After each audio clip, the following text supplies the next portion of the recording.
Hey, Yay. Levi. Hey, Levi.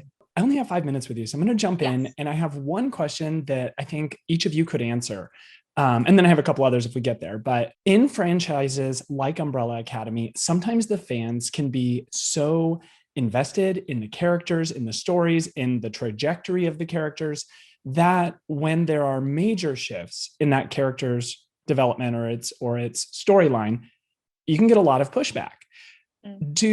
I'll start with you, Emmy. What are your thoughts for fans of the Umbrella Academy who obviously Viktor comes out as trans, and that's a huge change for the series. What are your thoughts to people in the Umbrella Academy fandom who might not, be as welcoming as they should be, especially because it's Pride Month? I think from the beginning, we set ourselves apart from the source material by casting the show diversely. So already from the get-go, we were asking, and not even asking, just telling everyone that was going to watch the show that this is what we are, this is this family, and this is the TV show that you're signing up to watch if you want to, and if you want to go on this journey with us. And I think the show is unapologetically itself. And I also think Steve and our producers and our writers and Netflix and Universal, I think they do an incredible job of allowing these characters to ebb and flow and grow and change as the individuals who are playing these characters do. And they are making space for all of us and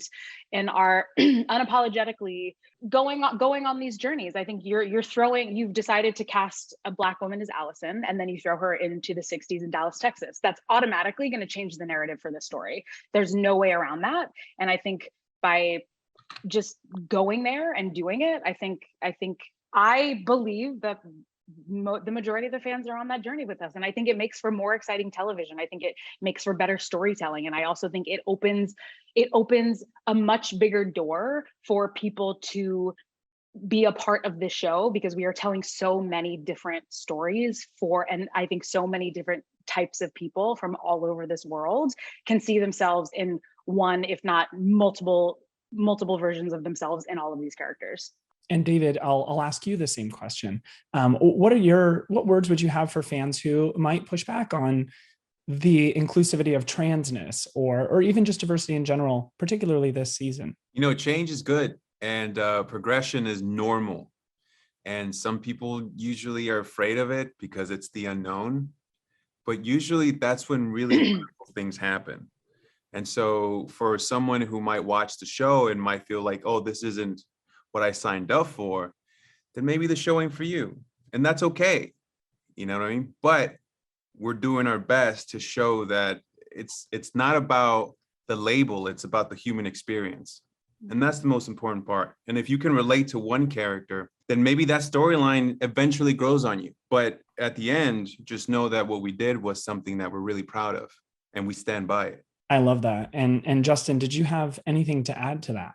This is why we love to do what we do. Actors get to tell stories, and stories transform people's lives. They cause people to think about their preconceived notions about different issues and topics and people. And if anyone who may not understand the trans community or the trans experience can watch our show and learn something through Viktor's storyline, I hope they do, and I hope that changes them.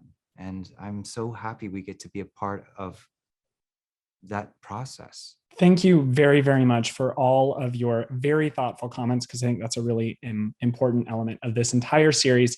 So I really appreciate all of your time, and I wish you all a very happy Pride Month. Great, man. Thanks for the question. That was a good one.